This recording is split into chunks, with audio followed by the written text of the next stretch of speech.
박수로 환영해 주셔서 감사합니다. 제가 오늘 이제 미리 박수를 받아가지고 그 다음에 끝나고 괜히 박수를 쳤네 이렇게 되면 안 될 것 같은 부담을 갖네요. 근데 오늘 제가 제 제주 부리러 온 거 아니고 제 하나님 말씀을 전하러 왔으니까요.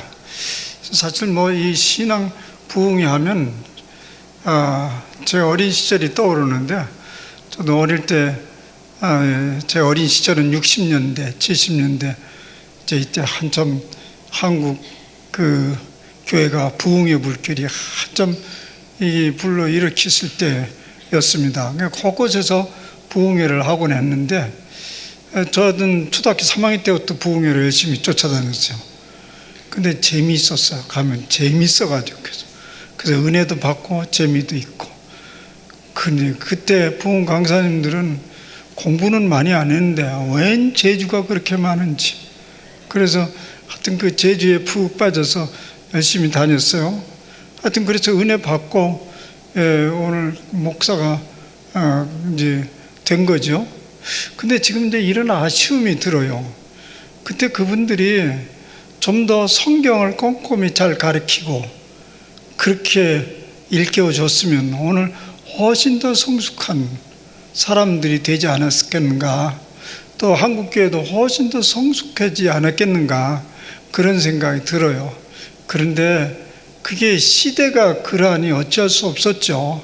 당시에 문맹률이 아주 높았고 성경을 읽어봐야 무슨 소리인지 모르고, 그래서 부흥 강사님들이 올라오면 뭐라고 얘기했냐면, 여러분들 이것저것 따지지 말고 덮어놓고 믿으세요. 그렇게 시작을 했습니다. 그리고 이제 성경을 읽고 이 교인들이 성경을 다시 확인해서 뒤적뒤적 하면 강사 목사님이 뭐라고 그러냐면, 덮으세요, 덮으세요. 나만 똑바로 바라보면 돼요.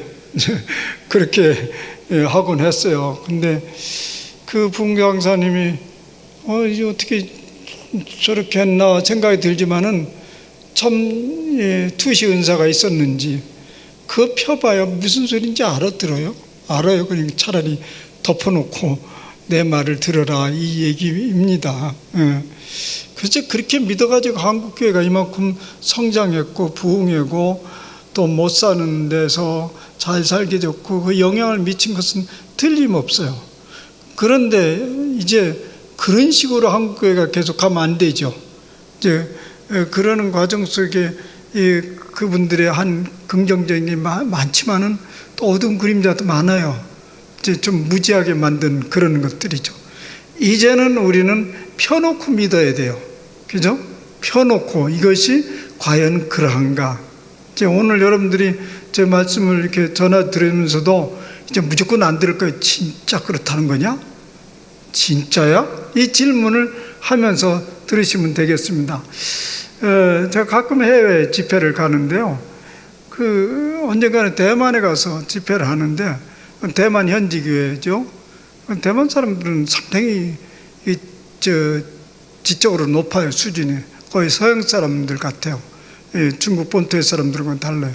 상당히 지성적이고 이성적입니다. 그래서 제가 한참 설교를 하고 내려오는데 어떤 분이 쫓아와서 묻는 거예요. 목사님, 오늘 무슨 얘기, 그 말씀 중에서 이런저런 얘기 하셨지 않습니까? 근데 그러니까 제 성경 해석이 조금 보통 듣던 해석과는 좀 다르게 이제 느꼈던가 봐요. 그러니까 이제 그것을 이제 묻는 거예요. 당신이 오늘 전한 말씀이 당신의 아이디어로부터 나온 것입니까? 아니면 어디에 출처가 있는 것입니까? 이렇게 묻는 거예요. 그래서 내가 근데 그때 그 출처가 있었거든요. 출처를 내가 알았고, 그래서 내가 정확하게 이것은 어느 책 어디에서 보면 이런 해석이 있습니다. 물론 그걸 그대로 가져오지는 않았지만은 거기에 근거에 있어서 내가 해석을 붙인 겁니다. 그랬더니 오케이, 그럼 됐어. 내가 당신 말을 받아들일 수 있어. 그래서 안심하고 돌아가더라고. 그게 꼼꼼히 따지는 거예요. 그 사람들 그래서 제가 여러 번 거기를 갔는데요. 그게 여러 번 갔는데 이거 허튼 소리 못 하겠더라고. 오늘 제가 이제 말씀도 전하는데 하여튼 최선을 다해서 제가 깨우치고 그동안에 가르쳤던 것을 이제 여러분들에게 전하려고 합니다. 저의 한계성이 있을 수 있지만은 그러나 그냥 머릿속에서 나온 건 아니고 그동안에 연구하고 가르치고 그런 것들을 정리합니다. 우리가 신앙생활하면서 신앙생활에는 그 목표가 있어야 되잖아요. 그냥 무조건 믿어두면 뭐가 될 거라고 생각하고 그냥 믿어두면 몰라요. 그렇게 믿어두면 천국은 갈지 몰라도 우리가 생각하는 천국, 죽으면 어디 가는 거 그런 건 뭐 갈지 몰라도 오늘 이 땅에서는 성숙하지 않아요. 그냥 덮어놓고 그냥 믿으면 성숙하지는 않아요. 그게 인격에 아무 도움도 안 돼요. 그러니까 예수 믿는 사람이 밤낮 기도 열심히 하고 교회를 그렇게 다니는데도 세상 사람들이 보기에는 뭐가 하나 달라지는 것 같지를 않아요. 오래전에 우리 친구가 저 지리산 골짜기에서 목회를 하고 있었던 친구가 있어요. 아주 똑똑한 친구인데 지금은 이제 미국으로 오래전에 건너가서 미국에서 목회를 이제 거의 끝날 쯤 돼가고 있는데 그 지리산에 가서 몇 년을 목회를 하고 있었어요. 근데 제가 이제 가끔 거기를 방문하곤 했는데 그 동네 사람들이 그 목사님을 막 존경하더군요. 예수 안 믿는 사람도. 온 동네 사람 다 알아요. 예수 안 믿는 사람까지도. 근데 그 목사님이 이제 농번기가 되면 일반적으로 시골에서 목회하는 목사님들은 농번기가 되면요 굉장히 당혹스러워해요. 모든 사람들이 다 밭에서 일하는데 목사가 어슬렁어슬렁 돌아다닐 수도 없고 집에 콕 박혀 있자니 너무 답답하고 그래서 이제 생각을 딱 바꿨대요. 이때 농번기 때는 내가 신방하는 것이다. 그래서 이제 곳곳에 돌아다니면서 이제 밭에 나와서 뭐 들에 나와서 일하는 사람들 잠시 가서 격려도 하고 기도도 해주고 또 도울 일이 있으면 도와주고. 그런데 이제 어떤 분을 이제 잘 아는 남자 이제 형제를 만나서 뭐 아주 잘 알으니까 그 목사님 그랬다고요. 목사님, 형제님, 이제 우리 교회 나을 만도 하지 않습니까? 그렇게 나랑 사귀고 있고 뭐 다 하는데 이제 교회 좀 나오시오 그랬더니 목사님, 교회는 왜 나갑니까? 그렇게 묻더래요. 그런데 당혹스러운 게 왜 나갑니까? 왜 나가지 교회를? 이렇게 이제 목사님이 굉장히 당혹스러워서 뭐 그 목사님이 우리가 죽으면 어디 가요? 천국에도 가야 돼 이렇게 말해야 되는데 그 목사님은 그렇게 말할 줄을 모르는 분이요. 굉장히 이제 시골에서 목회하지만은 굉장히 진지하게 생각하면서 목회를 하는 사람이기 때문에 분명히 이 사람이 교회 왜 나가죠? 물을 때는 어떤 깊은 마음에 무슨 생각이 있어서 그런 것 같다 싶어서 이게 이제 목사님이 주춤하면서 말을 못하고 있었는데 그분이 질문해놓고 답을 하더래요. 목사님, 결국 교회 가는 것은 보짱 고치자고 하는 거 아닙니까? 경상도 말 보짱, 만보짱. 보짱 고치자고 하는 거 아닙니까? 그런데 목사님이 알다시피 그 김 집사, 이 집사, 박 집사 다 내 친구들이에요. 어릴 때부터 같이 자란 친구인데 그게 오래 다녔는데 그놈들 그제나 이제나 똑같아요. 하나 달라진 게 없어요. 그런데 내가 왜 교회를 왜 나가야 됩니까? 그렇게 답을 하더래요. 근데 그 목사님은 그날 뒤통수를 한 대 얻어맞고 아무 얘기도 못하고 그냥 집에 돌아왔대요. 이거 어떻게 하면 좋지 하면서 나에게 전화가 왔어요. 이제 그날 서울로 이제 그 친구가 뭐 우리 신학교 동기고 아주 가까운 친구이기 때문에 전화가 와서 여보, 유 목사, 나 오늘 기가 막힌 일을 당했어. 근데 그러면서 이 얘기를 하는 거예요. 나 오늘 밖에 나와서 보장 고치자고 했는데 우리 교회 김 집사, 이 박사 하나도 보장이 안 고쳐지는데 내가 교회 나가서 뭐하냐. 그런데 이 사람은 이게 내가 뭐라고 답을 하지? 좀 답을 해달라는 거예요. 그래서 제가 아니 뭐 나야 학교 선생이고 당신이 목회 전문가인데 당신이 알겠지. 그 내가 어떻게 하냐고 그랬더니 난 답답해 죽겠다. 난 생각이 안 떠오른다고. 그래도 당신이 공부 많이 했으니까 한번 뭐 있을 거 아니야. 그래서 한마디 해달래요. 근데 그때 내게 탁 떠오르는 하나의 영감이 있었어. 목사님, 그냥 그분에게 납작 엎드리세요. 납작 엎드리면서 형제님, 우리 교회 다니는 사람 다 그 모양이에요. 맞아요. 다 그 모양인데 그런데 그 모양이 지금 교회를 오래 다니고 예수를 믿어도 그 모양인데 그분들의 교회라도 안 나왔다면 어떻게 됐겠어요? 우리가 다 그 모양이니까 그 형제님 같은 분이 우리 교회 오면 우리가 보장 고치는데 꼭 도움이 되겠습니다. 도와주세요. 그렇게 엎드리라고 그랬어요. 괜찮아요? 답이?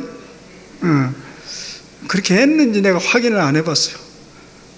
확인을 안 해보고 그분은 머지않아 이제 미국에 어느 교회 청빙을 받아서 미국으로 갔어요. 사실 그 교회를 이분이 2번이나 왔어요.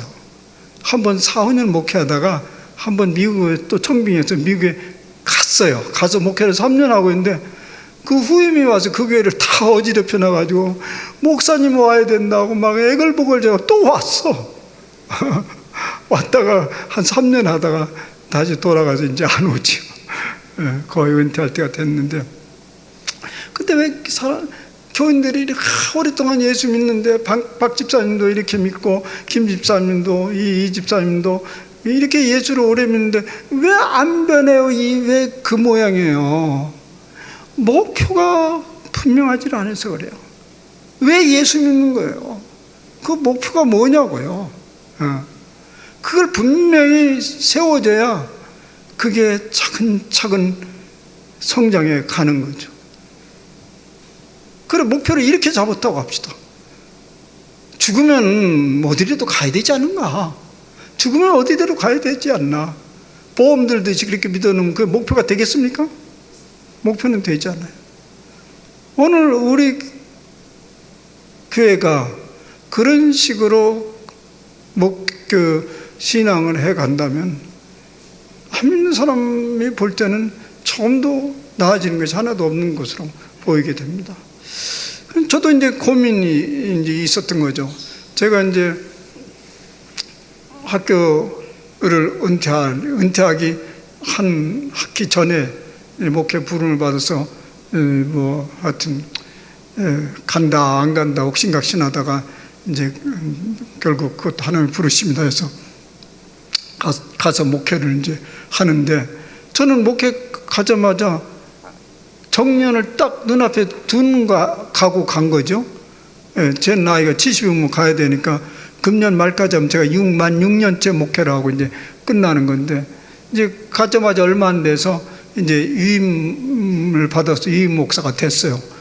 근데 그저 아주 웃기는 위임이죠. 5, 6년 위임 목사가 어디 있어요? 어차피 좀 이따 갈 건데 그래 하지 말자고 그랬더니 나를 위해서 해주는 게 아니더라고. 행정적으로 복잡해. 위임 목사가 아니면 우리 목사님들은 다 알죠. 위임 목사 아니면 부목사도 모시기도 어렵고 또 다른 임시 당회장을 세워야 되고 뭐 복잡하니까 그래서 제가 위임해 주었어요. 근데 이제 그러고 이제 교회를 나에게 이제 한 5, 6년을 맡긴 거 아니에요? 그 다음부터 나에게는 이제 고민이 찾아왔어. 늘 내가 입버릇처럼 신앙에는 분명한 목표가 있어야 되고 그리고 분명한 줄기를 잡아야 제대로 성장해 가는데 이 짧은 기간 때는 무엇을 할 것인가 그런 고민이 왔어요. 사실 제가 20년 이상 목회를 한다고 한다면 성경 66권 이리저리 왔다 갔다 하면서 가지각색의 가르침을 전해줄 수 있죠. 그죠? 창세기부터 계시록까지. 근데 그럴 시간이 없어요. 이것저것 왔다 갔다 하다 보면 분명히 줄기도 안 잡히고 교인들에게 목표도 분명히 세워지지 못하고, 그래서 저는 진작에 하나님께 기도했습니다.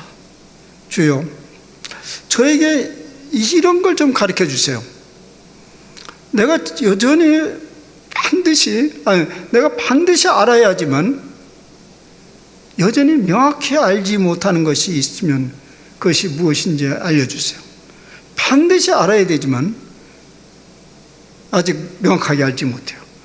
그것이 무엇인지 나에게 알려주세요. 두 번째는 반드시 전해야 하지만은 여전히 전하지 못하고 있는 그것이 무엇인지 알려주세요. 저는 일생 가르쳤으니까 얼마나 많은 것들을 가르쳤는데 여전히 전하지 못한 게 무엇이 있을까요? 그때 탁 머릿속에 떠오른 것이 있었습니다. 하나님 나라였습니다. 하나님 나라. 그런데 사실 모세골, 내가 지금 목회하는 모세골도 아까 우리 장로님 기도하신 대로 모두 새로워지는 골짜기, 만물을 새롭게 하신 예수님, 이게 이제 우리 중요한 주제인데 이것도 다름 아닌 하나님 나라와 관련된 거예요. 그래서 이걸 분명히 하면 좋겠다. 우리 교인들이 이걸 제대로 알고 있을까? 그리고 나는 제대로 알고 있을까? 성경적으로 그 물음을 던지면서 그것을 목회 줄기로 잡았습니다. 근데 여러분들 혹 우리 교인들 만나서 물어보면 대부분은 이렇게 물어보세요. 이혜령 목사가 한마디로 지난 몇 년 뭘 가르쳤습니까? 다 공통적으로 얘기할 거예요. 그건 제가 이제 목회 성공을 했다고 할 수 있어요. 이제 저희 이 목사 입만 뻐끔 열으면 무슨 소리가 나올 거다는 건 다 알고 있어요. 그래서 이것이 이제까지 교회 우리 목표가 되어 있는데 그게 뭐냐면 가시적이고 현재적인 하나님 나라. 가시적이고 현재적인 하나님 나라였습니다. 오늘 제가 전하는 이제 오늘 말씀은요, 제가 여러분들에게 뭘 전할까 생각하다가 어떤 설교를 쭉쭉 뽑아서 가져온 건 아니고요. 오늘 내 목회 하나의 중요한 것은 이것은 모든 그리스도인들이 그렇게 방향을 잡아야 된다는 생각을 가지고 온 겁니다. 그동안 한국교회 가르침이 뭐였습니까? 교회에서 주로 한국교회에서 가르침. 교회에서 주로 한국교회에서 핵심적으로 여러분들이 다 아는 거 있어요. 뭐냐면 믿음으로 의롭게 된다. 그거였죠. 믿음으로 의롭게 된다. 믿으면 천국 간다. 오직 믿음으로 천국 간다. 이런 것들이 한국의 가르침이었죠. 근데 이게 핵심적인 가르침인가? 성경에서 전해주는 핵심적인 가르침인가? 의문의 여지가 없어요. 오직 믿음으로 이렇게 된다. 믿음으로 천국 간다. 어떤 약간의 의문이 없어요? 저는 이 한국교회가 이것을 이렇게 가르친 것은요, 성경의 가르침이라기보다는 종교 개혁자들의 가르침의 영향이 크다고 봅니다. 종교 개혁자들은 중세교회 있잖아요. 가톨릭, 천주교 중세교회가 상당히 공로주의 사상에 물들어 있었어요. 그래서 이래가 교회가 되면 안 되겠다 싶어서 종교 개혁자들이 그 갖고는 정반대 가르침으로 대항할 수밖에 없었어요. 물론 오직 믿음으로 그것이 성경에 있는 건 맞아요. 근데 그것을 쫙 기치로 내걸은 거예요. 그러면 당시 중세교회가 너무 공로주의에 빠지니까 공을 싸면 뭐가 될 것처럼 그렇게 가르치니까 이것을 바로잡기 위해서 오직 믿음으로 솔라 피데, 그것을 강조하기 시작했고요. 그것이 우리 개신교회 그대로 전달이 된 겁니다. 그런데 내가 들은 소리요.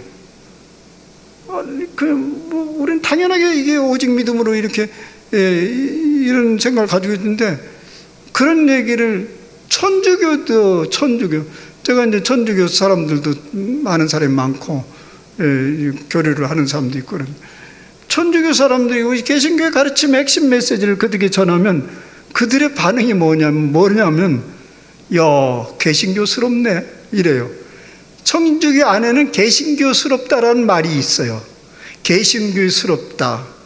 그게 뭐냐면, 아무 선행도, 아무것도 안 해도 괜찮다. 오직 믿음으로 우리는 의롭게 되고 천국 간다.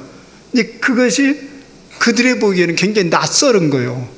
개신교스럽다. 그렇게 말하는 거예요.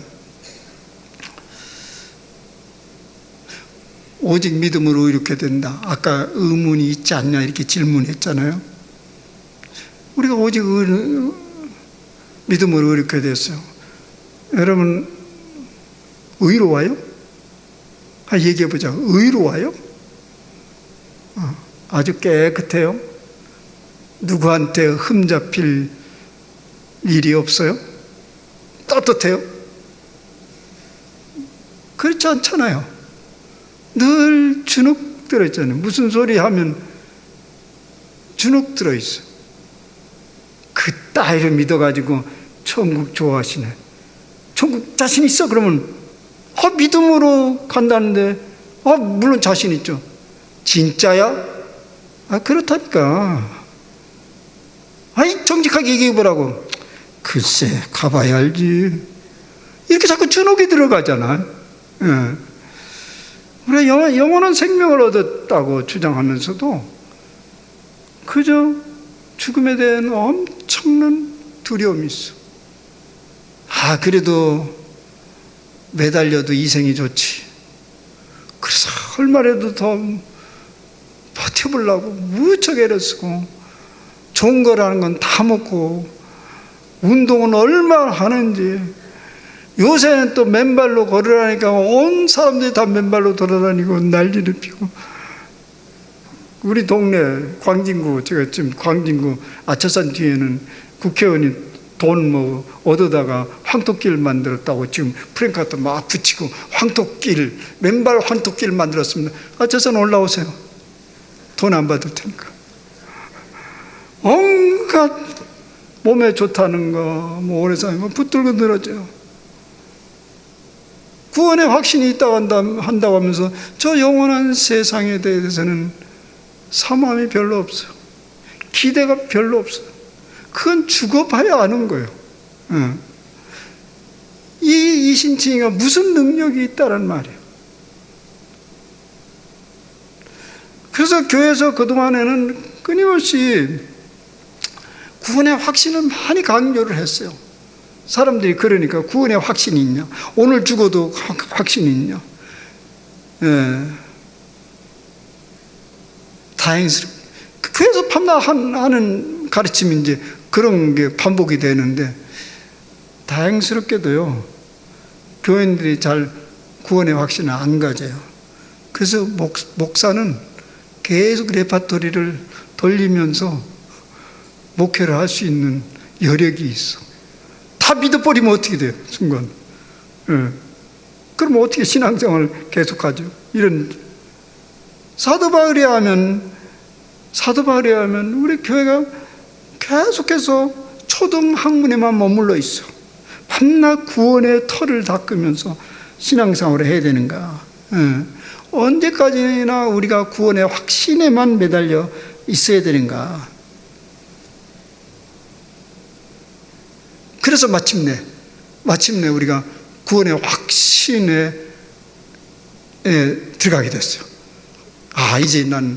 이제 죽어도 천국에 가. 그러면 그런 확신이 있으면 이제 그 천국에 들어가기까지는 우리는 어떻게 살아야 되죠? 목표가 없어. 이거 어떻게 살아야 되죠?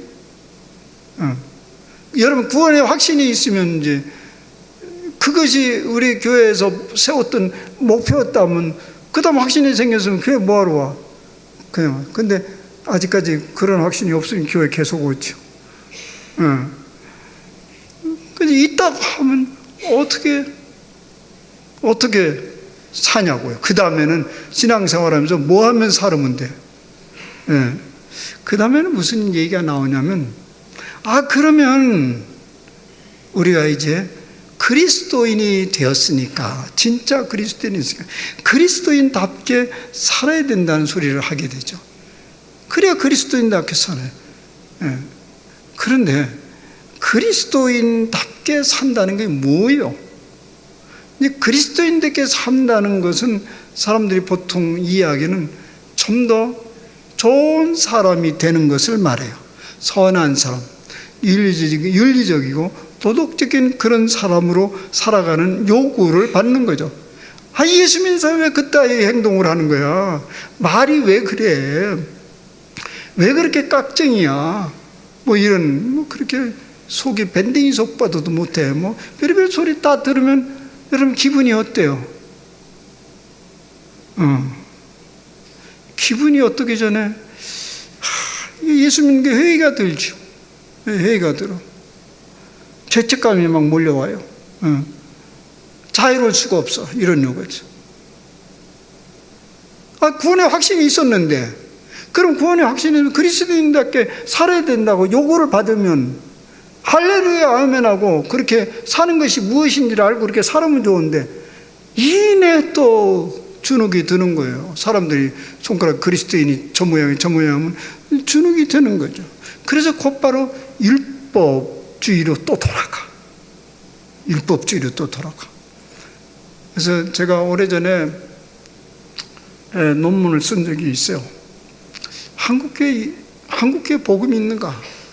이런 질문을 던지면서 그런 논문을 쓴 적이 있는데, 결론은 한국교회는 복음이 아니고 율법이 난무한다. 율법이 지배하는 게 한국교회 아니겠는가? 예. 그런데 보니까 율법이 두 종류의 율법이 있어요. 예. 하나는 거친 율법주의고 하나는 친절한 율법주의가 있어요. 이건 거친 율법주의는 원래 있었던 용어고 친절한 율법주의는 제가 만든 건데요.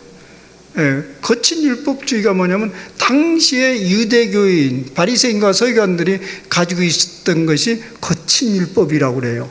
왜냐하면 그들은 율법을 내세우면서 율법을 지키지 않는 사람들을 사정없이 정죄를 했어. 안 지키면 어떻게 된다, 어떻게 된다, 어떻게 된다, 이렇게 굉장히 부정적인 측면에 값을 치르도록 억압을 가했죠. 그게 예수님 당시의 율법주의자들이었어. 그러니까 죄인들, 창기들, 형편율법에 접근할 수 없는 사람들 늘 주눅 들어서 살았어. 멸시를 당하고. 또 바리새인과 서기관들이 예수님이 그렇게 싫어했던 걸 말하면 지들을 하나도 지키지 않으면서 머릿속에 아는 걸 가지고 그걸 지킨다고 생각하고 사람들을 억압을 한 거죠. 근데 요즘의 교회에서 횡행하는 율법주의는 그런 거친 율법주의는 없어요. 목사나 평신도나 하나님 말씀을 그대로 지키지 못하는 건 매 일반이니까 그렇게 함부로 누구를 정죄하거나 비판하지는 않아요. 그런데 이것을 이렇게 바꿔요. 하나님 말씀을 잘 지키면, 성수주의를 잘하면, 11조를 잘하면 복 받습니다. 하나님은 은혜를 주십니다. 집안이 잘 되게 하십니다. 이건 긍정적인 얘기를 하는 거예요. 그거 하면 이렇게 됩니다. 이런 걸 갖다가 친절한 율법주의라고 말하는 거예요. 제가 붙인 얘기요. 친절한. 한국교회는 뭐 하면 뭐 된다. 이게 결국 뭐예요? 이것도 율법주의예요. 그러면 이신칭이라는 건 도대체 뭔가? 이런 의문을 갖게 되는 거죠.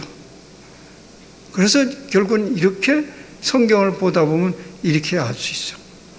이신칭이 믿음으로 의롭게 된다는 것은 이 성경을 이 전체 말하는 지붕은 될 수 없어요. 지붕은 아니에요. 전체 성경을 이렇게 쑥 덮고 있는 지붕. 그 지붕이 뭘까요? 우린 지붕을 놓쳤어. 이신칭에는 여러 기둥인데 기둥이라고 할 수 있어요. 지붕도 기둥이 떠받쳐야 지붕 역할을 하는데 지금 기둥은 세워졌는데 지붕이 뭔지를 모르겠어요. 그러니까 오늘 이 지붕이 뭔지를 좀 생각해 볼 필요가 있어요. 믿음으로 의롭게 된다, 우리가 믿으면 천국 간다, 이런 것들이 성경에서 말하는 중요한 교리가 아니긴 아니지만, 아닌 건 아니지만, 지붕 전체를 넘는 건 아니고 2% 부족한 교리라고 할 수 있습니다. 그러면 기독교 복음은 무엇일까? 이 지붕을 다 덮고 있는 것. 그 교리는 믿는다는 것과 일상적인 삶을 이렇게 쫙 연결시켜 줄 수 있는 가르침이라면 그게 전 지붕이요. 믿는다는 것과 일상적인 삶과 연결이 될 때. 근데 일상적인 것과 연결이 안 될 믿음이라는 것은 다 믿어져. 그러면 그 다음에 무슨 일을 해야 되는지 방향이 없어지는 거예요. 예. 그래서 이 믿음이 지붕과 같은 그런 것이 무엇인가, 이제 이것을 이제 얘기를 하려고 하는데, 제가 답은 다 얘기하고 지금 하는 거죠. 답 알아요 혹시? 서두에서 길게 얘기했어요. 제가 오랫동안 선생을 했는데 학생들에게 문제를 낼 때는 답을 다 가르쳐주고 문제를 내거든. 너무 쉬운 거 다 가르쳐줬는데 안 가르쳐주고 하는 건 아니죠. 그것은 완전히 새로운 것입니다. 사실은 이게 지금 얘기하는 지붕은 완전히 새로운 것이죠. 근데 그 새로운 것을 지금 옛 것과 섞여서 이제 보니까 문제인데요. 오늘 이제 말씀 하나는 너희는 이 세대를 본받지 말고 오직 마음을 새롭게 함으로써 변화를 받아 하나님이 기뻐하시고 온전하신 뜻이 무엇인지 분별하도록 하라. 너희는 이 세대를 본받지 말라. 이게 바울의 얘기인데, 이 세대를 본받지 말고 마음을 새롭게 함으로써 하나님이 기뻐하시고 온전한 것이 무엇인지를 분별하러 가라. 이 소리 뭐냐면 무조건 열심히 믿어주는 것이 하나님을 기쁘게 하고 하나님을 이렇게 하나님의 뜻을 온전히 이루는 건 아닙니다. 무조건 믿어두는 게, 이 새롭게 된 그것이 무엇인지를 알고 믿어야 되죠. 그럼 여기 이 세대를 본받지 말고, 이 세대는 뭐고, 이 세대가 있다는 소리는 이제 새로운 시대로 들어왔다는 얘기죠. 바울이 이 세대를 본받지 말고는 사실은 이게 매우 지금 같이 이렇게 붙어 있는 건데, 바울이 볼 땐 지금 새로운 세대가 진행되고 하고 있어요. 근데 사람들이 이 세대, 바로 새로운 시대 이전의 것을 자꾸 이렇게 끌어들이고 있는 거예요. 그게 뭐냐면, 여기서 바울이 말하는 새로운 시대는 예수님의 시대가 열렸다는 것을 의미합니다. 그리고 이전 시대는 율법의 시대를 얘기하는 거예요. 율법의 시대. 근데 로마서에서 보면 사람들이 자꾸 율법에 기대고 있어요.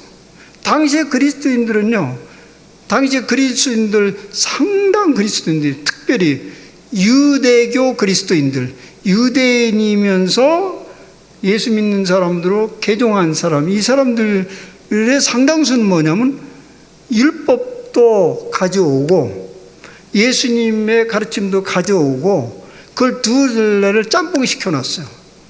그게 바울이 이건 아니지, 우리가 새로운 시대에 왔는데 왜 이전 시대를 끌고 들어오느냐, 이것이 로마서의 얘기입니다. 말하자면 우리는 머리에는 갓 쓰고 양복 입고 이렇게 다니는 거나 마찬가지요. 그래서 이 세대는 다름 아니라 예수님의 세대인데, 예수님의 세대는 무슨 세대입니까? 이전 세대는 율법의 시대인데 예수님의 세대는 복음의 시대입니다. 근데 중요한 건 뭐냐면, 복음이 뭐란가? 복음이 뭡니까? 예수님이 복음이 뭔지를 아주 명확하게 얘기하고 있어요. 그것을 가장 중요한 것으로 예수님이 선포를 했어요. 예수님이 공생에 오면서 일성이 뭐냐면 회개하고 천국이 가까이 왔다. 때가 찼고 하나님 나라가 가까이 왔으니 회개하고 복음을 믿어라. 이것이에요. 하나님 나라가 가까이 왔으니 회개하고 복음을 믿으라. 여기 복음이 뭐죠? 다시 읽어볼게요. 때가 찼고 하나님 나라가 가까이 왔으니 회개하고 복음을 믿으라 이러죠. 이 복음이 뭐죠? 바로 앞에 하나님 나라예요. 복음이 하나님 나라예요. 그래, 예수님의 세대는 다른 세대가 아니고 하나님 나라가 지금 여기에 가까이 온 시대를 말합니다. 근데 율법의 시대들은 하나님 나라 아직 멀어요. 왜냐하면 그들에는 아직 메시아가 오지 않았기 때문에 그렇습니다. 그래서 예수님이 전한 핵심 메시지가 바로 하나님 나라라고 말할 수 있습니다. 하나님 나라. 여러분, 무슨 말씀을 전할 때 가장 중요한 말씀을 일성을 확 내뿜죠. 예수님의 공생의 첫 번째 메시지가 천국이 가까웠느니라, 회개하고 복음을 믿으라. 이것이 사복음서 모두 다 해당됩니다. 그런데 성경에는 이제 두 종류의 복음서, 특별히 복음서 하나님 나라가 많이 나오는데 어디는 하나님 나라라고 얘기하고 어디는 천국이라고 얘기해요. 원어가 달라요. 근데 이제 주로 천국이라는 말을 쓰는 데는 마태복음이에요. 그리고 누가복음이나 나머지는 주로 하나님 나라를 써요. 근데 이 자세히 뭐 뚜렷한 구분이 있는 건 아니에요. 근데 자세히 이렇게 들여다보면 약간의 차이는 있어요. 보통 천국이라고 쓸 때는 이 장소적 개념을 머릿속에 두고 있는 것 같아요. 장소적 개념. 천국이 여기 있냐 저기 있냐 이렇게 장소 어디. 근데 하나님 나라는 장소적 개념이 아니라 통치의 개념입니다. 그 나라가 왕이 다스리면 왕국이고 선출직이 그 나라를 다스리면 그건 민주주의죠. 하나님이 다스리는 나라는 하나님의 나라예요. 그러니까 하나님의 통치가 이루어지는 것이 하나님 나라예요. 근데 우리는 주로 하나님 나라 하면 종말론적으로 죽으면 가는 그 하나님 나라를 생각하잖아요. 그러면 지금 우리가 살고 있는 이 세상은 누가 지배하는 거예요? 하나님 나라, 하나님이 지배한다고 생각하지 않는 것 같아요.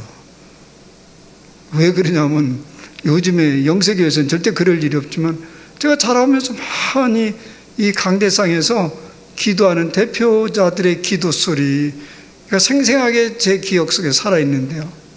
하나님 아버지, 한 주간 동안 썩어질 양식을 위해서 살다가 이제 주님 앞에 손들고 주 앞에 나왔습니다.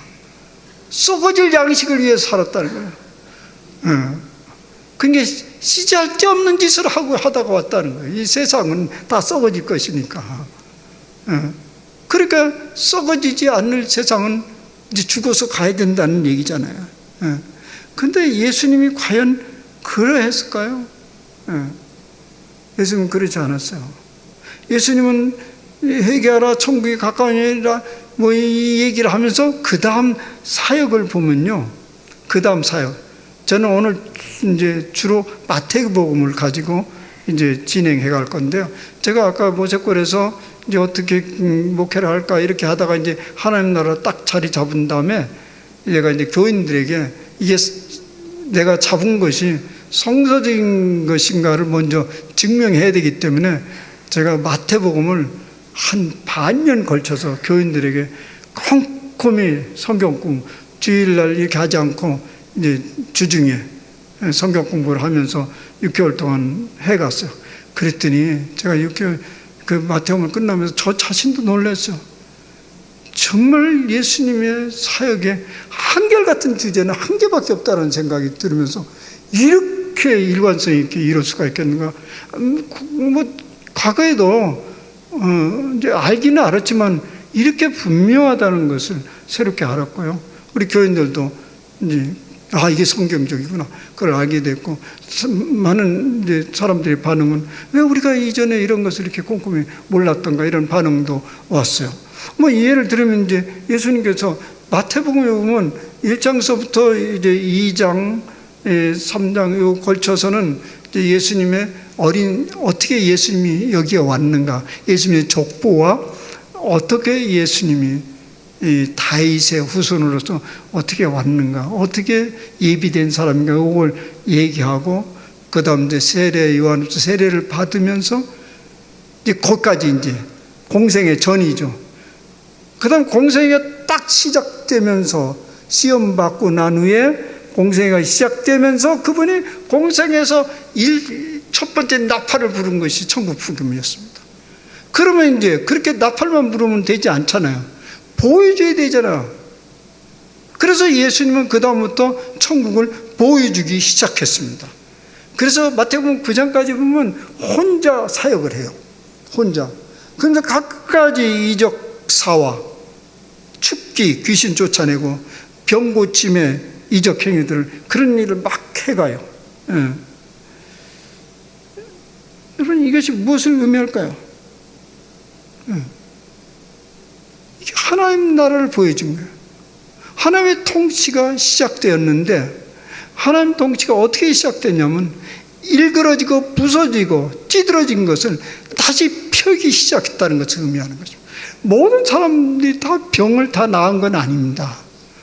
모든 사람이 혜택을 받지 않는 것이지만 그것을 가까이 올 하나님 나라를 상징적으로 보여주는 거예요. 하나님의 손길이 이미 이 땅에 임해와서 구체적으로 이 세상을 끌어간다는 걸 보여준 것입니다.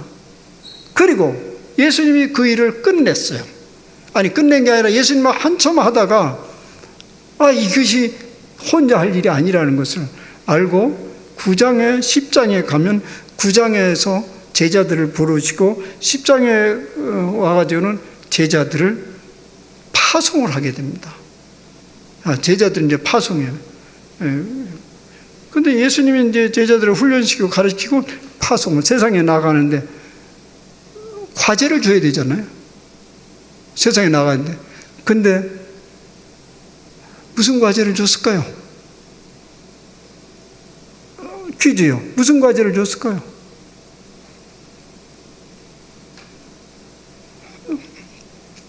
예수님이 하시던 일을 그들에게 넘겨줬을 거죠. 10장 7절에 가면서 전파하여 말하되 천국이 가까이 왔다 하라. 가면서 전파하되 천국이 가까이 왔다 하라. 당신이 하신 일을 그대로 전해준 것입니다. 사실 예수님이 제자를 삼고 사람들을 가르치고 한 제일 목표는 당신의 사역을 그들이 넘겨줘서 계속적으로 하나님 나라가 이 땅에서 점점점 펼쳐지도록 하는 일을 하신 겁니다. 그러니까 사실 우리는 어떤 의미에서 주님의 부름을 받은 사람이라고 한다면 우리는 천국 운동에 동원된, 좀 거친 말로 하면 부역자들, 천국 운동을 펼쳐가기 위해서 부른 부역자들이요.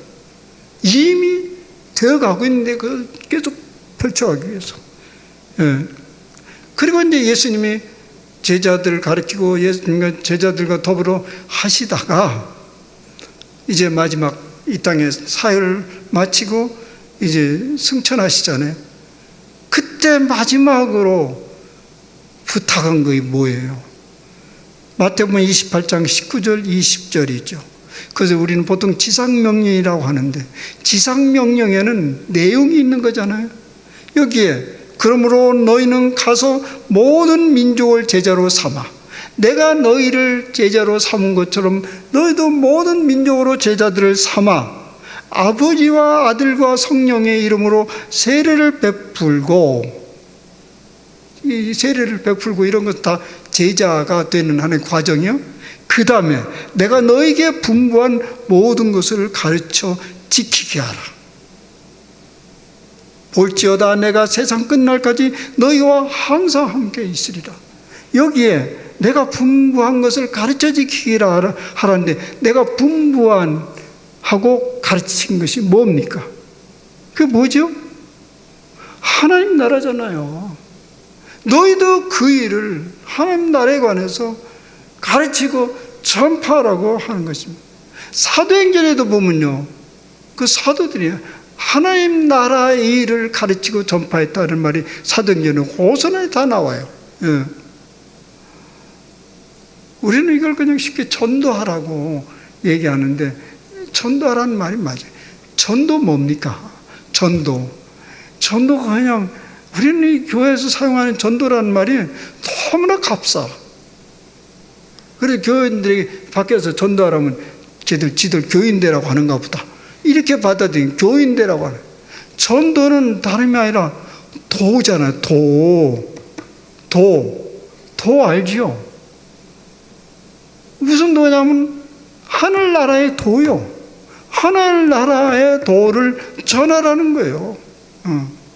우리가 예수 믿어서 왜 믿어?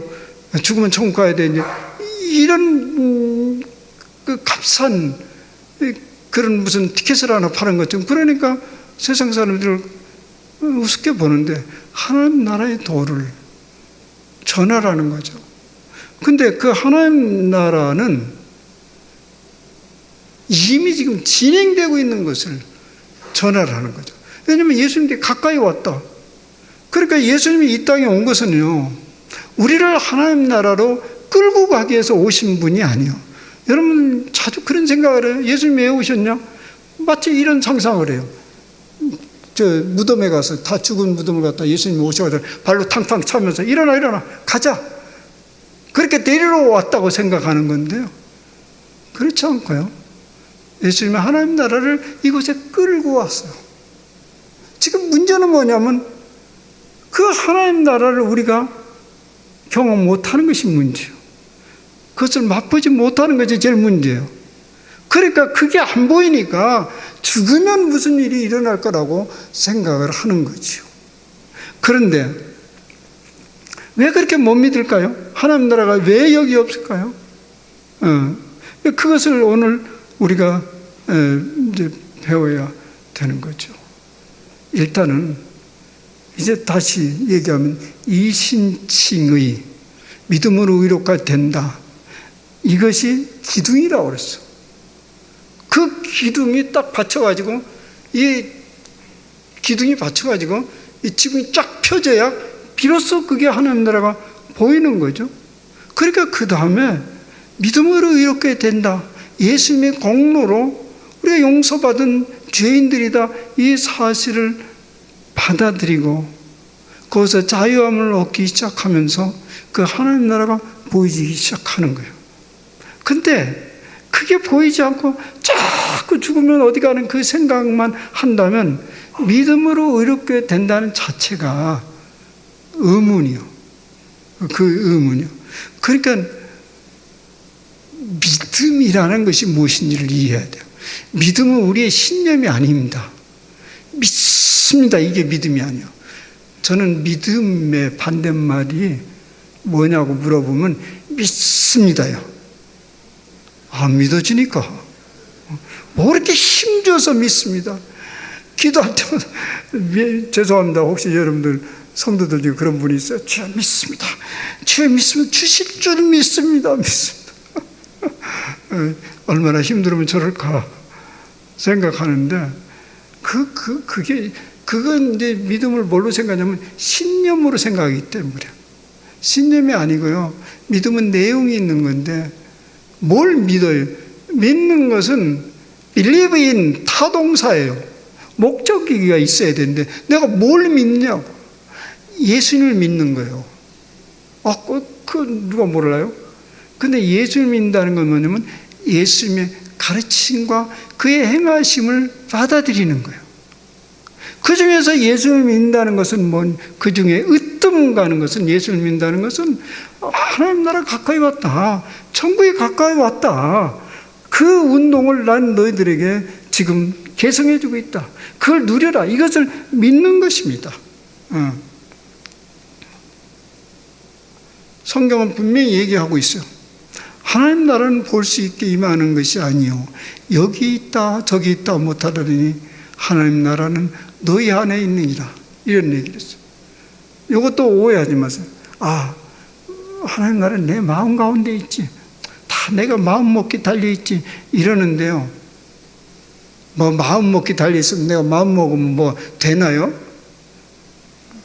사람들은 마음 먹기 달렸다고 하면서 또 어떤 때는 내가 미쳤나 봐 이래요. 미쳤나, 햇소리 해놓고 내가 미쳤나 봐, 자기 마음대로 통제를 못한다는 그 얘기죠. 마음 먹기 달려있는 것이 하나님입니다. 그것만이 아니라 하나님 나라가 너희 가운데 있다는 소리는 우리 안에 있다는 소리이기도 하지만은 너희 가운데 있다, 우리 가운데. 그래서 이 헬라어의 그 전치사 용어는 영어로 within us 혹은 among us, 우리 중에 하나님 나라가 있다, 이것을 얘기하는 거죠. 그러니까 그 하나님 나라는 우리가 여기서 경험할 하나님 나라를 의미하는 것입니다. 죽어서 가는 하나님 나라가 아니고. 여러분, 왜 이제 예수 믿으면 천국 간다 이러면서도 그 천국에 대한 사모함이 왜 없냐고요. 우리는 그 천국을 경험해 본 적이 없기 때문에 그게 정말 어떤 것이 될 것인가 확신을 가질 수가 없는 거죠. 그러니까 죽어봐야 하는 거죠. 근데 오늘 여기에서 임하는 하나님 나라를 경험한다면 그 나라를 우리가 사모하게 되는 거예요. 그 연속선상에서. 그래서 종말론적인 하나님 나라는 현재적 하나님 나라와 같이 쌍을 이루어야 돼요. 오늘 여기 이루어진 하나님 나라. 이제 그 하나님 나라가 무엇인지 더 자세히 이제 드러나야 될 하나님 나라는 내일 주제로 삼고 그 자세한 것도 내일 할 건데요. 오늘 여기서 그 하나님 나라를 어떻게 경험할 수 있느냐를 오늘 간단하게만 얘기하겠습니다. 첫째, 우리가 이제 하나님 나라에 관해서 얘기할 때에 여기에 지금 하나님 나라 가까이 왔다고 할 때 믿어지지 아니하는 건 뭐냐면 첫 번째 물질관 때문에 그래요. 물질관. 참 먹고 살기 힘들죠. 그죠? 돈 벌기가 여간히 힘들지 않아요. 돈 없이는 사람 노릇 못하니까. 근데 그 물질을 얻는 것 자체가 전쟁터 아니에요. 돈이라는 게 뭐죠? 와라 오냐고요. 돈을 번다는 건 길가에 널려진 돈은 절대 없어. 누군가의 호주머니에 돈이 있어. 그러니까 내게로 오게 끄집어내야 돼. 호주머니에서 여기서 끄집어내야 된다고. 그게 쉬우냐고요. 그리고 그렇게 죽으라고 열심히 일하고 이래도 그저 물질 때문에 쩔쩔매고 애를 쓰는 그런 걸 보면서 이게 무슨 하나님 나라냐, 그런 얘기입니다. 그런데 예수님의 말씀 한번 들어보자고요. 예수님이 뭐라고 했냐면 공중에 나는 새를 보라, 들에 핀 백합화를 봐라. 그들은 수고도 하지 않고 길쌈도 하지 않았는데 저렇게 자유롭게 살아가고 있지 않느냐, 이런 얘기를 말씀하시죠. 그 얘기 들으면 여러분들이 감동이 있어요, 없어요? 공중에 나는 새를 보라, 들에 핀 백합화를 보라. 그들은 수고하지도 길쌈도 하지 않는데 저렇게 살아가지 않느냐. 하물며 너일까 보냐. 감동이 있어요, 없어요? 분명히 감동이 없을 거예요. 우리 신학생들도 감동이 없어요. 제가 언젠가 우리 아까 김태수 목사님이 이제 신학교 기도훈련 이런 거 했다고 제가 이제 그랬다고 말씀하셨잖아요. 이제 제가 신학교인 동안에 그런 일들을 다 해냈어요. 학생들 며칠 우리 경건 훈련에 함께 가면서 며칠간 기도 훈련이라보다 기도를 하게 한 거죠. 말씀을 가지고. 제가 어느 날 이제 한 학생에게 이 말씀을 줬어요. 들에 핀 백합화를 보라, 공중에 나는 새를 보라. 이 본문을 주면서 기도하고 오라고. 말씀을 가지고 기도하는 거죠. 근데 이제 기도가 이제 하루 종일 기도하고 한 차례씩 이제 이 선생님하고 이제 면담을 해요. 그 기도가 어떻게 흘러가는가. 그래서 이제 기도가 어떻게 됐냐고 이 얘기를 나누는 시간에 저 앞에 앉아 있는데, 근데 얼굴이 어두워요. 이제 느낌이 오죠. 인간은 영적인 동물이기 때문에 기도가 힘들었던 모양이구나. 그래서 기도가 어떻게 됐어요? 기도가 어떻게 됐어요? 늘 제가 첫 말이 늘 그러니까 느낌이 어때요? 기도가 어땠어요? 그랬더니 근데 딱 이렇게 얘기를 하더라고요. 교수님, 나는요 공중에 난 새도 아니고 들에 핀 백합화도 아닙니다. 나는 사람입니다. 말이 되는 소리를 하셔야죠. 그래서 기도 제대로 됐구나. 기도가 됐구나. 제대로 된 거죠. 그래서 여보 상당히 기분이 나쁘구만. 예, 기분이 나빠요. 근데 무슨 사인이 있는 것 같은데 왜 그렇게 당신 속에서 이렇게 반발이 일어나고 그랬지? 예, 이유는 있습니다. 이유가 뭐냐니까 하나님이 들에 핀 백합화는 돌보고 공중에 나는 새는 돌보면서 우리 친구 개는 안 돌봅니까? 그 친구는 뭔데요? 그랬더니 기숙사에 있는 같은 동기요. 거기서 이제 같이 있는데 이 친구가 가만히 보니까 점심 식사를 도무지 같이 하지를 않는 거예요. 뭐 점심 식사로 가자면 뭐 생각이 없다니, 아침을 늦게 먹었다니, 뭐라고 같이 식사를 안 해서 가만히 보니까 돌아서서 물 한 잔 마시고 그냥 끝내는 거예요. 보니까 돈이 없어. 점심 식사를. 그저 화가 난 거예요. 아니 뭐 들에 핀 백합들 개들은 그 단장하고 그냥 예쁘게 하고 앉아 있는 애는 잘 돌보고 그래도 주님의 종이 되겠다고 하던 일 멈추고 와서 그랬는데 점심 한 끼 먹을 수 없는 그런 형편을 놓여지는 게 이게 말이 되냐고 그러는 거예요. 그래서 내가 그걸 왜 나한테 얘기하냐, 하나님께 얘기하지. 그랬더니 얘기했대요. 얘기했대. 아니, 그건 내가 너무 나갔다. 그 왜 나한테 얘기하냐? 그랬더니, 그럼 누구한테 얘기해요? 그래서, 당신 기도에서 나온 생각인데 하나님께 얘기해야 될 거 아니야. 그랬더니, 그 다음에 가서 이제 내가 그렇게 하라고 안내를 해주죠. 기도 속에서 일어난 일은 기도에서 풀어라. 그래서 그 다음에 이제 하나님께 쏴 붙인 거죠. 다. 그때 하나님이 그러더래요. 화가 많이 났구나.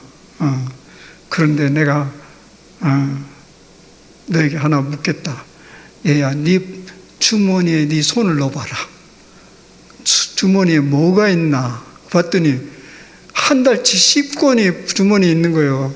자기는 한 달 10권을 끊어놓고 자기는 한 잔씩 뜯어 먹는 거예요. 딱 그 짚이더래요.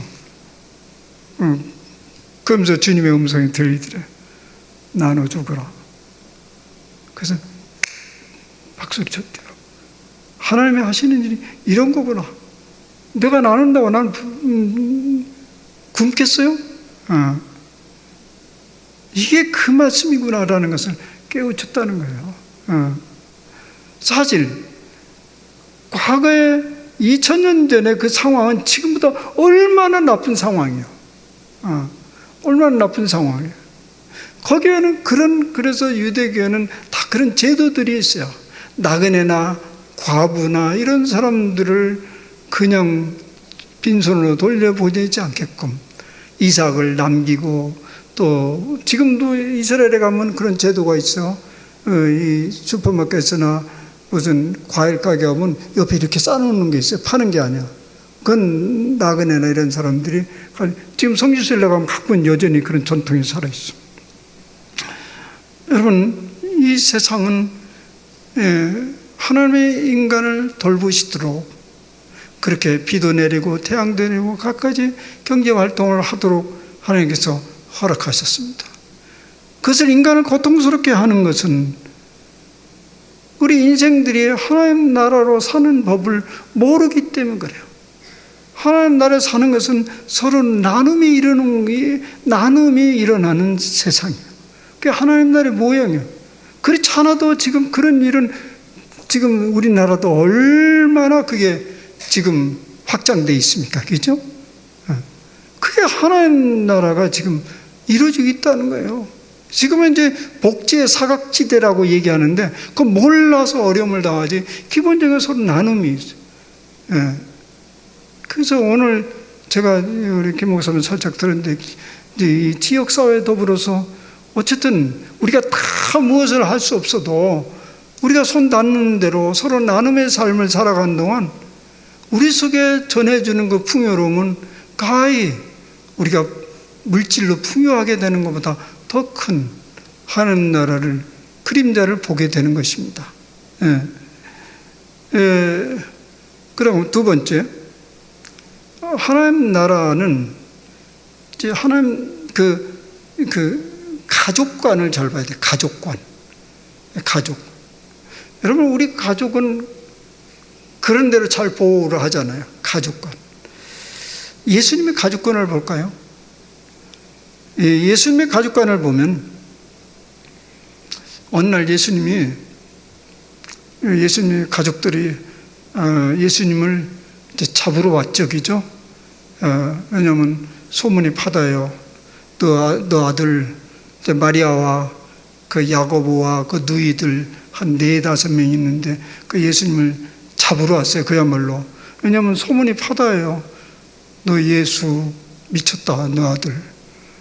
그리고 가는 데마다 싸움박질을 한다. 예수님 정말 싸움박질을 아주 시비를 걸면서 싸움을 하신 분이었어요. 예수님. 안식일날 안 해도 되는데 꼭 안식일날 해요. 그리고 또 몰래 하면 괜찮은데 딱 바리새인과 서기관들 눈 뜨고 있는데 그 앞에서 해요. 시비 거는 거 아니에요. 그렇게 한바탕 또 싸우고 그리고 또 야단을 치고 그렇게 이게 제정신이에요. 그래가지고 마리아와 그 형제들이 예수님을 이제 잡아다가 어디 요양소에 넣으려고 왔든지 하여튼 잡으러 왔어요. 그랬더니 제자들이 이제 보고를 하는 거예요. 당신의 어머니와 너희 동생 형제들이 왔습니다. 그때 예수님이 뭐라고 그래요? 누가 내 형제요 자매요 어머니냐? 하나님의 뜻대로 행하는 자가 내 형제와 자매니라.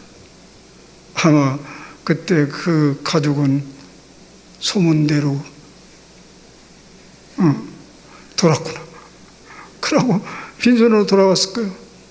여기에 예수님의 가족관이었어요. 예수님의 가족관은 굉장히 이기주의적인 가족으로부터 이렇게 폭넓게 열려져 있는 가족관이었어요. 이게 하나님 나라의 이 식탁 공동체라고 얘기를 합니다. 여러분, 이것을 어떻게 우리는 실현해 갈 수 있을까요? 예를 들면 로마 카톨릭 예를 들면 로마 카톨릭에는 그런 가족 간의 이해가 어느 정도 이 법적으로 자리를 잡은 게 있어요. 그게 뭐냐면 이 누군가가 세례를 받잖아요. 그들은 영세라고 그래요.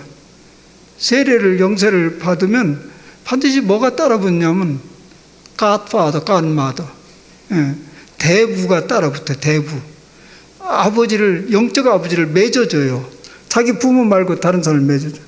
그래서 그 사람은 이 교회 앞에서 선서를 하는 거예요. 내가 이 사람이 완전히 성인이 되고 잘 자도록 끊임없이 기도해주고 돌봐주겠다라는 서약을 해요. 그걸 대부라고 그래요. 대모라고 하고. 근데 그게 대단하더라고요. 제가 경험을 해봤는데,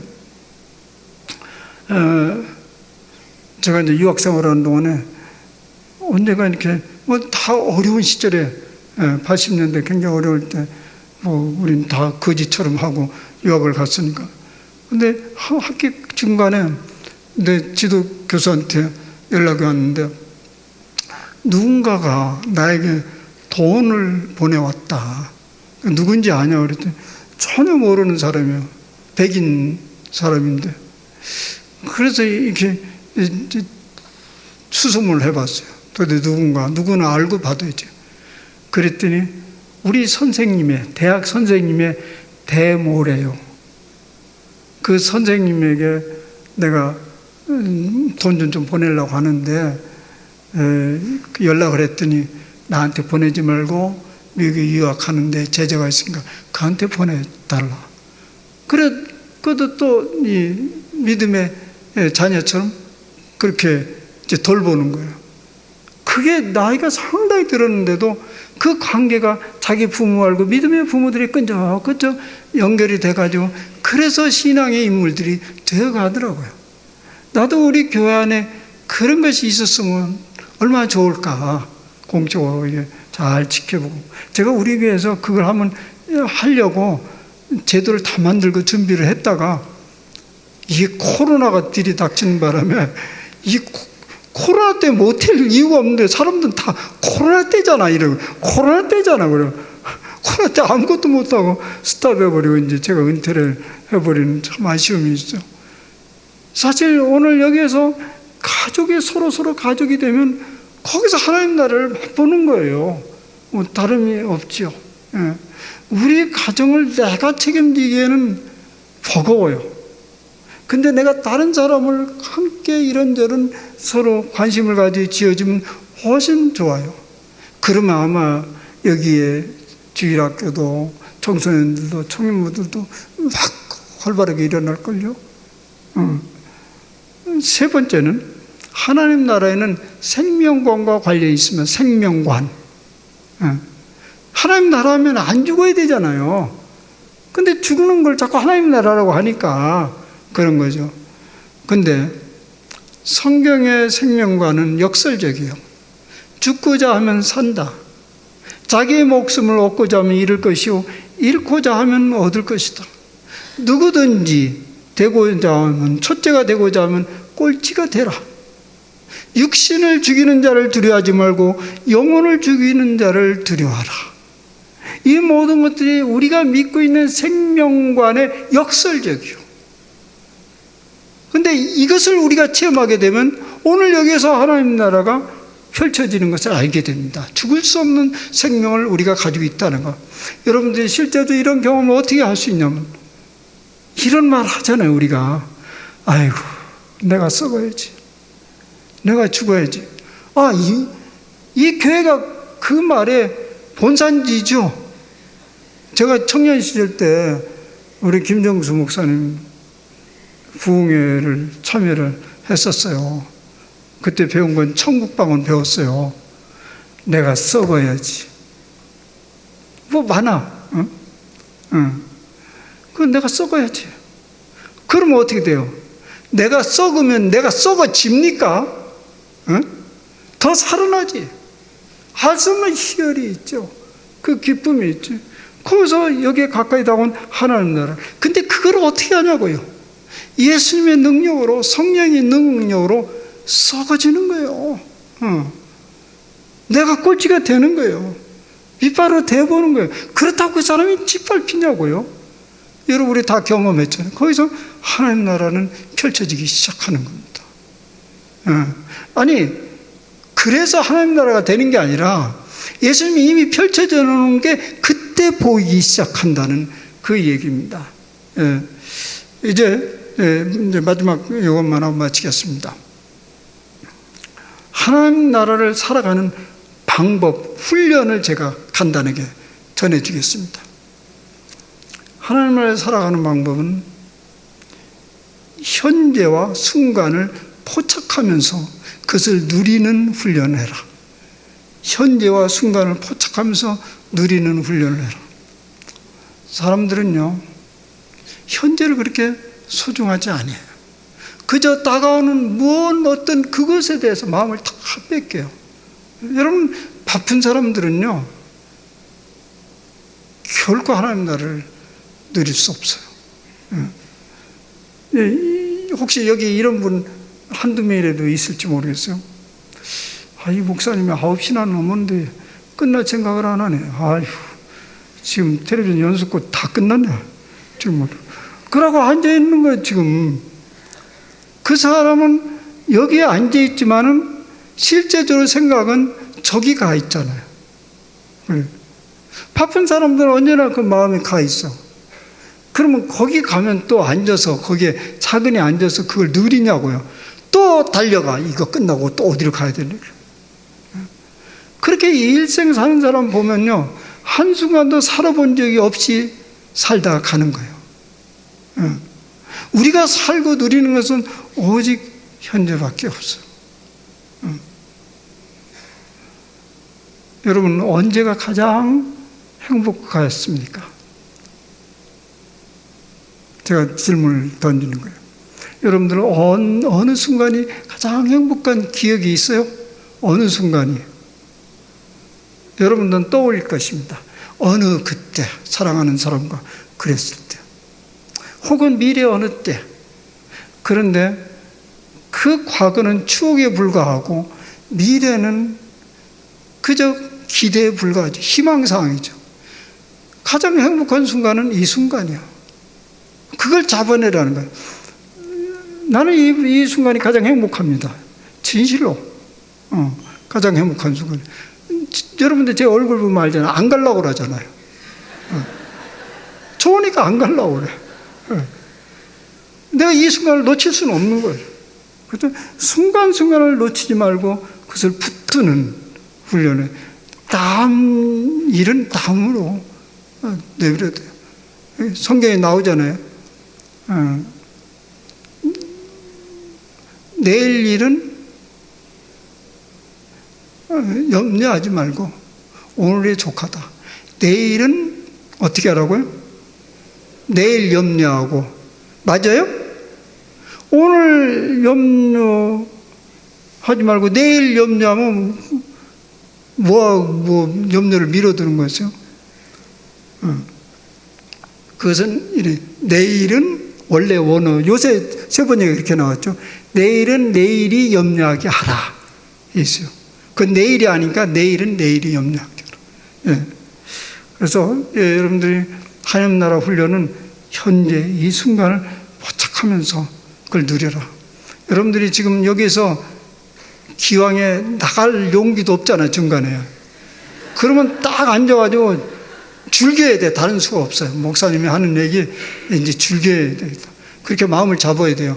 용기 있으면 가시고.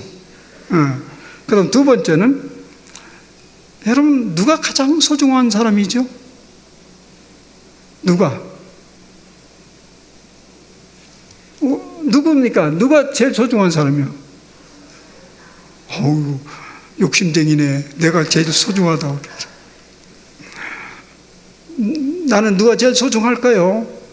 우리 집에 있는 사람, 자녀들, 그 소중할까요? 나는요, 집만 떠나오면 다 잊어버려요, 그들은.